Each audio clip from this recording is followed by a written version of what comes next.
you frustrated by your lack of career advancement? Do you want help in fast-tracking that next promotion? Then this video is for you. Welcome to Her New Standard's Top Tips for Strategic Relationship Building. I'm Kirchner, one of the founding partners of Her New Standard, and this is a topic that we cover in our Women's Leadership Development Boot Camps. And we find participants get great opportunities as a result of following these tips. So I'm really excited to share them with you.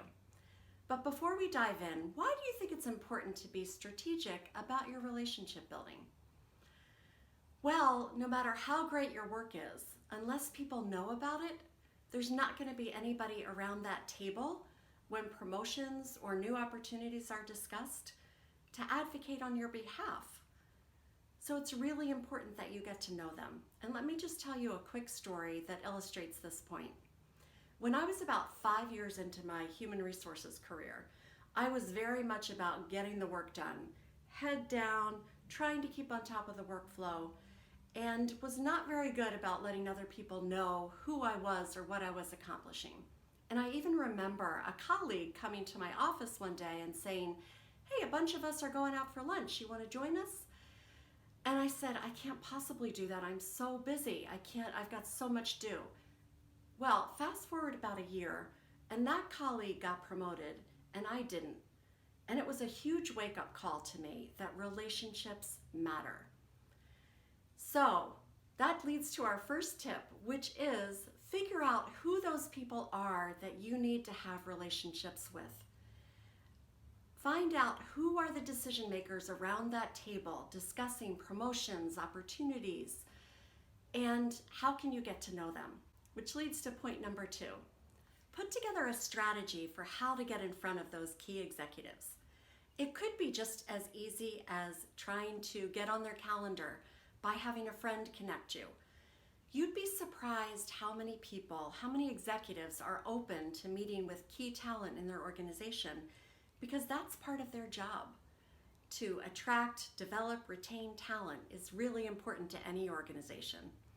And it's also helpful for them to hear what's really going on in lower levels of the organization. So you'll be amazed how many people are open to you directly reaching out and setting up time with them. If that doesn't work, ask your boss's boss, or someone else in the organization to connect you and speak on your behalf about why they should meet with you. There's also company meetings where you can introduce yourself, or you can volunteer for key initiatives that this executive is involved in. Once you have that meeting on the calendar, the next really critical thing is to prepare for the meeting. I'm going to cover 3 key points that you should cover during that meeting. The first is to share an accomplishment that really speaks to a strength of yours. This might sound something like, during the recent NetSuite integration, I brought together many different departments to deliver this work stream on time, and I used my collaboration and my problem-solving skills to accomplish that. The second thing you want to share is a career goal. This might sound like, I've been in client services for 3 years now, and I love the work that we do there. I feel my next move is to be in a leadership role within client services where my collaboration and problem-solving skills can be even more critical. The third thing that you want to do during this meeting is to ask advice from the executive. This might sound like, what advice would you have based on your own career journey? When we ask people for advice, they become more invested in our success. It's also important to make this a two-way dialogue, and asking a question is an easy way to do that. Once you've figured out what your 3 key points are that you want to cover, practice, practice, practice. It helps to practice in front of a mirror so that you can see if your nonverbal communication is in line with what you're saying. Say it out loud as many times as you have to until you own it. And then, when you're ready to walk into that meeting, make sure that you remember all of your strengths, all that you add to the organization, and walk into that meeting like you own the value that you bring.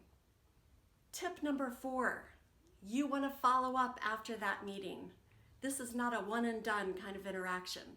The more interactions that you have, the more that you're building trust, and the more likely it is that this executive will remember you and have great things to say about you during those critical meetings.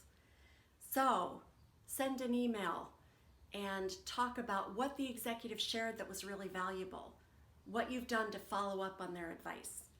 You might want to share an article or a podcast that you think they would be interested in. But find ways on a monthly basis at least to follow up with that executive so that you're putting deposits in that goodwill bank and gaining that trust. Finally, don't stop with just one executive. We challenge our participants to meet with 5 to 10 executives in their organization so that they have a much better chance in those key meetings that somebody is advocating on their behalf.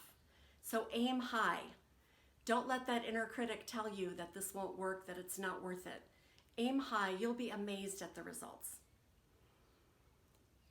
We would love to hear what happens when you follow this advice. We'd love to hear your stories and your feedback to us about what was helpful in this video. Please follow us at Her New Standard on LinkedIn, Instagram, and Facebook. Check us out at hernewstandard.com. And thanks so much for watching. Wishing you much career success.